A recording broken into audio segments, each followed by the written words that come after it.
पिछले कई दिनों से एक न्यूज सोशल मीडिया पर तैर रही है कि अगर किसी महिला का पहले पति से तलाक नहीं हुआ है तो वो भी दूसरे पति से मेंटेनेंस क्लेम कर सकती है। आप लोगों ने एक कहावत सुनी होगी, नीम हकीम खतराए जान, बिल्कुल फिट बैठती है यहाँ पर। किसी न्यूज चैनल ने टीआरपी पाने के लिए एक हेडलाइन को मार्केट में छोड़ दिया और मानसिक रूप से अपंग लोग सुप्रीम कोर्ट और महिलाओं को कोसने लगे एक सिरे से। इसके पीछे की हकीकत क्या है मैं बताता हूँ। आमतौर पर जैसे गांव देहात में या हमारे समाज में शादी होती है कि केवल शादी के रीति रिवाज जो है वो पूरे कर लिए और वो शादी कानूनी रूप से मान्य हो जाती है, ठीक वैसे ही आपसी सहमति से लंबे समय से अलग रह रहे पति पत्नी को भी तलाक की डिग्री लेने की जरूरत नहीं है, बशर्ते जैसे शादी जग जाहिर होती है वैसे ही ये अलगाव भी जग जाहिर होना चाहिए। सुप्रीम कोर्ट ने भी इसी आधार पर साफ साफ कहा है कि तलाक का कोई फॉर्मल ऑर्डर या किसी डिक्री की जरूरत नहीं है अगर महिला और उसका पहला पति आपसी सहमति से अलग अलग होने के लिए खुद सहमत हो, बिना किसी दबाव के। ऐसी सहमति के बाद कानूनी तलाक ना होने पर भी महिला को अपने दूसरे पति से भरण पोषण मांगने से नहीं रोका जा सकता। आप लोगों की जानकारी के लिए बता दूं कि शहरों और कस्बों को छोड़ दो तो अगर गांव देहात के एरियो में जाओ तो आज भी वही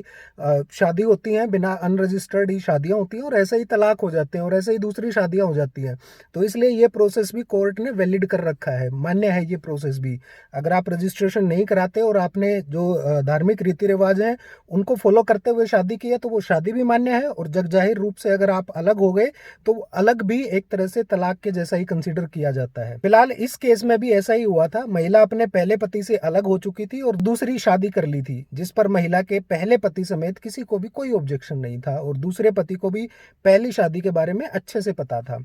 महिला अपने दूसरे पति के साथ रहती थी और उसका एक बच्चा भी था, जिसके बाद वो दोनों फैमिली डिस्प्यूट के चलते एक दूसरे से अलग हो गई। इसके बाद महिला ने सीआरपीसी के सेक्शन 125 के तहत मेंटेनेंस की डिमांड की थी, जिसे शुरू में फैमिली कोर्ट ने एक्सेप्ट कर लिया था, लेकिन बाद में हाई कोर्ट ने, तेलंगाना हाई कोर्ट का मामला है, तेलंगाना हाई कोर्ट ने खारिज कर दिया, क्योंकि हाई कोर्ट का कहना था पहली शादी को कानूनी रूप से तलाक नहीं लिया गया था, इसलिए उनकी ये दूसरी शादी जो हुई थी वो अमान्य थी। यही मामला फिर दोबारा से सुप्रीम कोर्ट में पहुंचा, जहां सुप्रीम कोर्ट ने अपने फैसले में कहा कि केवल तलाक की डिग्री ना होने के कारण महिला को मेंटेनेंस के अधिकार से दूर नहीं किया जा सकता। इसी बात की व्याख्या करते हुए, एक्सप्लेन करते हुए सुप्रीम कोर्ट की जस्टिस बीवी नागरत्ना और जस्टिस सतीश चंद्र शर्मा की खंडपीठ ने अपने फैसले में कहा कि महिला अपने दूसरे पति से सीआरपीसी की धारा 125 के तहत भरण पोषण का दावा करने की हकदार है, भले ही उसने पहली शादी कानूनी रूप से तलाक ना लिया हो पहली शादी में। दोस्तों, कानूनी फैसलों को समझने के लिए सबसे पहले यह समझना जरूरी है कि कानून बनाए किस मंशा से गए हैं, किस लिए बनाए गए हैं, उनके पीछे की भावना क्या है।